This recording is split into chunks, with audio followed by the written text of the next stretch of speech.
BRS ఆధ్వర్యంలో CM Revanth దిష్టిబొమ్మను దగ్ధం చేయడాన్ని తీవ్రంగా ఖండించారు. ఉస్మానియా యూనివర్సిటీ విద్యార్థులు ఓయో ఆర్ట్స్ కాలేజీలో సీఎం దిష్టిబొమ్మను దహనం చేసిన స్థలాన్ని పసుపు నీళ్లతో ప్రక్షాళన చేశారు. 10 ఏళ్లలో బీఆర్ఎస్ ఎందరో నిరుద్యోగుల్ని మోసం చేసినా బీఆర్ఎస్ ఏనాడు ప్రశ్నించలేదన్నారు. ఇప్పుడు విద్యార్థుల పక్షాన నిలిచిన సీఎం రేవంత్ పై విమర్శలు, ఆరోపణలు చేస్తున్నారని ఫైర్ అయ్యారు విద్యార్థులు.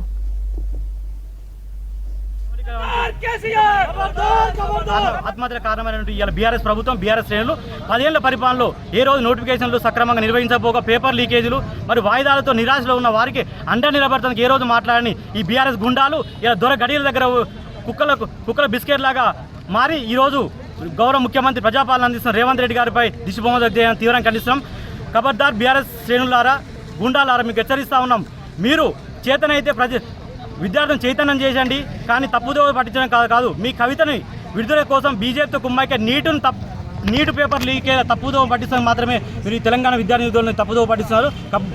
దీన్ని మార్చుకొని సరిగా ఉండవలసిన ఇక్కడ ఇదే ఉస్మానియా యూనివర్సిటీలో 10 ఏళ్ల కాలంలో ఎలాంటి ఉద్యమాలు చేయనీయకుండా నిర్బంధాలు విధించిన గత ప్రభుత్వం, బీఆర్ఎస్ ప్రభుత్వం అనుబంధ విభాగం బీఆర్ఎస్ గుండాలు ఈరోజు గౌరవ ముఖ్యమంత్రి రేవంత్ రెడ్డి గారి దిష్టిబొమ్మను జరిగింది.